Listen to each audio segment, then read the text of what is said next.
Sometime during the coming months, Israel's Security Cabinet is liable to convene for a dramatic nighttime meeting.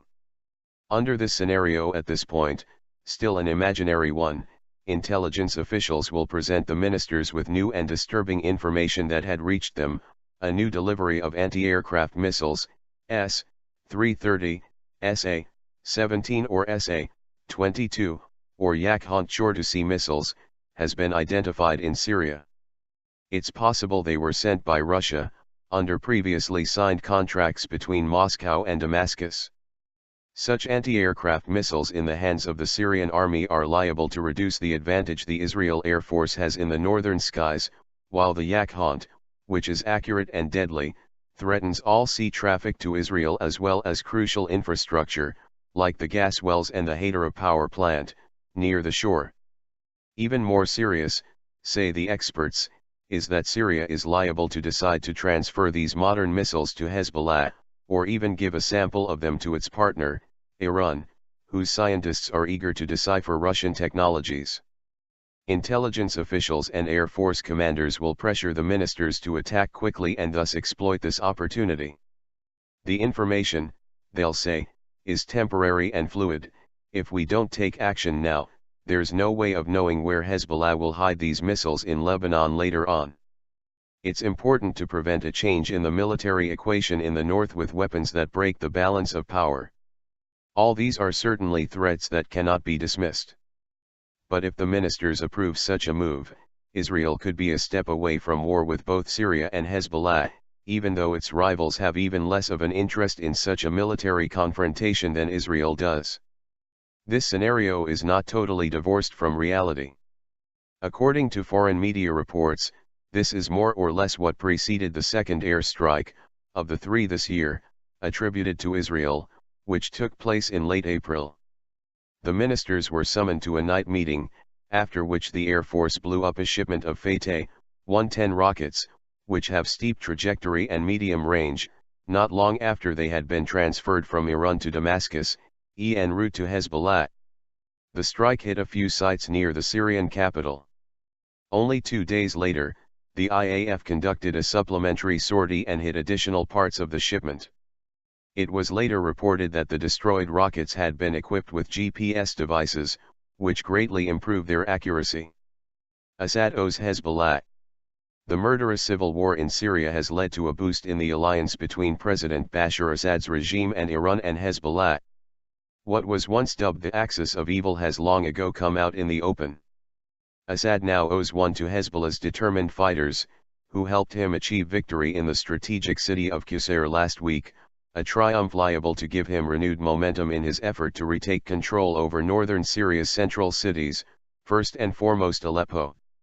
Undercover Syrian army personnel are now working shoulder to shoulder with the Iranian Revolutionary Guards, headed by the Al-Quds Force Commander General Qasem Soleimani, and with Hezbollah front-line units. The U.S. administration estimates that there are at least 5,000 Hezbollah men actively involved in the fighting in Syria. Israel says 3,000, but that doesn't include thousands of Shiite volunteers in Lebanon, members of ad hoc militias affiliated with Hezbollah. On top of all this hovers the spirit of Russia, whose President Vladimir Putin has long ago stopped trying to hide his strategic investment in keeping the Assad regime afloat. The Israel Defense Forces says that for several years now, the assumption has been that any weapon that arrived in Syria would, sooner or later, end up in Hezbollah hands.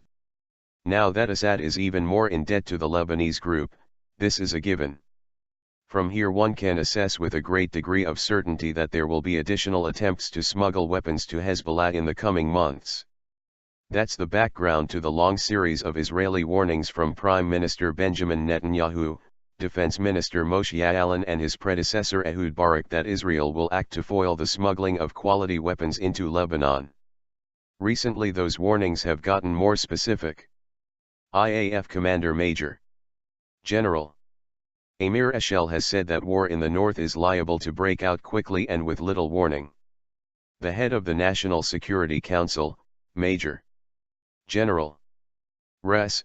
Yaakov Amidrer, told European ambassadors stationed in Israel that if necessary, the IDF would act to prevent S-300 missiles, which Russia has yet to transfer to Syria, from becoming operational. In fact, Israel has had a long-time policy of not going to war or risking one merely to prevent the military build-up of an enemy state. It has basically sat on its hands as Hezbollah rearmed itself after the Second Lebanon War, with Syria and Iran smuggling tens of thousands of various types of rockets into Lebanon via Syrian territory.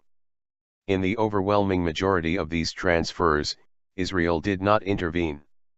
Israel has only deviated from this policy when the risk involved acquiring nuclear capabilities, in accordance with what became known as the Begin Doctrine.